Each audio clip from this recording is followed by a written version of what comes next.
Hello, welcome to Stories in Time. My name is Ellouise Schottler. I'm a storyteller. I'm going to tell a story today that's unknown to anybody but me and my friend. But it is a little piece of history that you might be interested in. For the past week or so, I've been watching all the films on public radio, public TV about our space things that went on, the adventures of the astronauts, the first attempts to get to the moon, the whole thing. I watched every minute of it. And as I did, my brain was just stuffed with memories from 1959 to 1969. Why should that be for me? My husband was in the Air Force, and we were stationed at Brooke Air Force Base in San Antonio, Texas. And Jim was a doctor, a flight surgeon. And this is where many of the medical things having to do with space were based. So of course, that's all they talked about. I knew nothing about it. I learned a lot by listening. It didn't matter where you went when you were down there. They were talking about, how's it going? Are we going to make it? Will we beat the Russians? I don't often read my stories. This is a brand new story. I've been in a boot camp for writing. And when I remembered this about a week ago, I wrote it. And so I want to read it to you because it does fit with what's happening today. We all, as I said, talked about the space race and about beating the Russians. And one afternoon, I was having coffee with a good friend of mine who was also a writing friend. And we were sitting there like you do and say, what can we do? What can we do here? You know, we wanted a challenge. And I said, well, I think I know of a challenge. We could interview the wives of these men that are being isolated on the base over at the offices to be tested as to whether they would make it as an astronaut. What? I didn't get it with her. First, she just didn't seem like she was biting on that, but then she got it. I can't say she jumped at it, but she got it. And I said, we could interview the wives that are living down here as long as their husbands are involved in these isolation tests, they'd be isolated for 30 days or more. What are you doing with your kids, we wondered. So she and I sat down and we worked out a time schedule, how we would meet together and we would talk about it. She'd been a little reluctant, but the more we talked about it, the more interested she got. And I'd had the idea, that is true, but she had the connections. Her mother was a published novelist. And so I said, you'll have to be the one. What do you think? Would she help us? And she said, I think she'll help us if she likes the idea. So she called her mother, and she put her in touch with an agent in New York City who was interested in the idea of interviewing these unknown women who were lonely and alone with their children because their husbands were auditioning, is one thought, but they were in there with the test, the physical test, to see if they could stand going to the moon. So he said he thought that it would be good. As soon as you get it done, bring it to me and I'll float it out, and I think you've got a chance. Well, we kept talking for a week and we were planning our times, and then we realized that before we could go any further, we had to look face to face, in the face, with our own jobs as mothers. I had 3 children, little, and she had 3 children. And we had lots of things that we were called on to do for the family, for the children, cleaning house, you know. And so we figured out how to do that. We would have our meetings on the telephone. And in those days, that was 1958 into 59. You know, we weren't walking around with the telephone in our hands. It was on the wall in a hall in my house where I found it. I don't know where she had hers. But we were blessed with one thing. On the base, there was a lovely nursery where you could take your children for a nominal fee, and you knew they would be well taken care of. And that's what we relied on, was the base nursery to take care of them. Even talking on the telephone at home, as you can imagine, it would have been hard. I had 3 little kids. Some were crawlers and some were walkings. And I had to find and buy an extra length telephone cord to attach to my telephone so that I could follow them around as long as I was trying to work with my friend on the phone. I don't know what she did. Now, neither one of us was experienced with interviewing, but we were good talkers. And this was something we were interested in. And we wanted to know what was happening to them. How were they getting along? Managing their kids, managing everything, and being nervous about their husbands. Those were not absolutely, perfectly non-safety things that were happening. Those guys could get hurt, and it could go wrong. So they were in danger.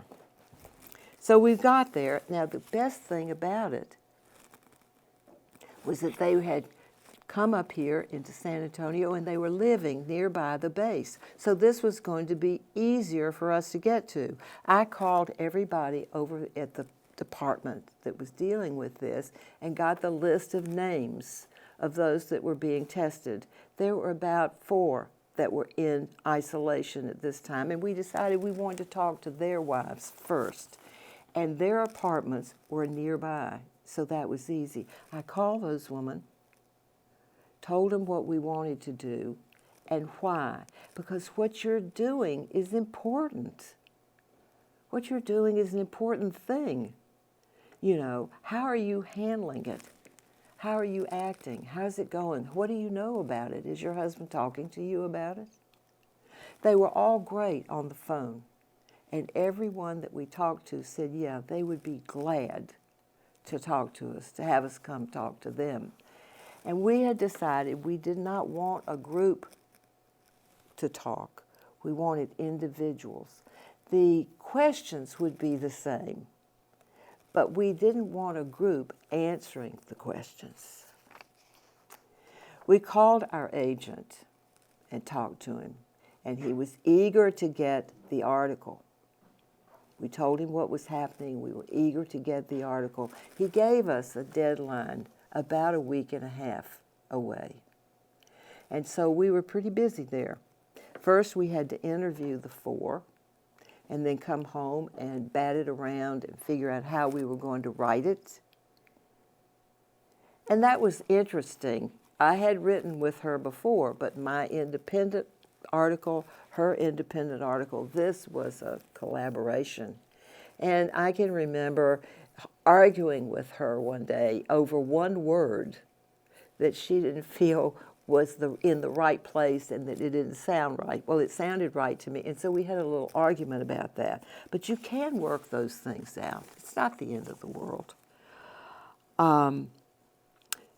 So we worked hard, and we fortunately got it done very quickly.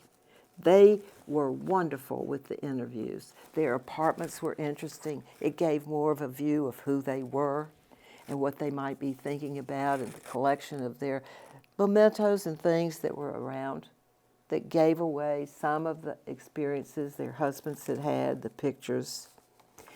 But this was what was so interesting to us, and we talked about it for a bit. All of them were extraordinarily supportive of what their husbands were doing. And there was not a negative word shared during the whole time we talked to them. I thought that that might have something to do with the fact that they did not want to endanger their ability to be selected, and that probably was part of it. But the other thing was the supportive atmosphere and the fact that, yes, they were worried. Yes, they were scared that something would happen, and that if they were expected to be taken in at this early stage. Now, we were at the stage where nobody had been in any kind of space yet. So we rushed on to get our article completed. And I called her. I picked up the paper, listened to the news, picked up the paper, and I called her quickly that morning. And I said, have you seen the paper? Have you watched the TV? Yes. Because that night before, they had scheduled and they had lobbed Alan Shepard, one of these people that was competing to be an astronaut, had been lobbed into space, not to stay, just to come right back down. It was the first trick, the first attempt to put a man up in space. And he came down and they pulled him out safely. And everyone was celebrating and happy about it, to be honest, except my friend and myself, because essentially this killed our article. Our agent had said, I like it, send it out here. I'll start sending it around tomorrow. We called him, did you get it? And he said, I got it. But we're dead with this. We can't do a thing with it. It was a wonderful experience to get involved in something and to check in and talk to people about something that was fresh, an experiment that was predicted would be so important to the country. This thing that John F. Kennedy wanted more than anything else. We will go to the moon. Do you remember him saying that? We will go to the moon, and Alan Shepard was the first one to be tested. He did finally go up and do circles and everything, long circles. They were really good guys, those men.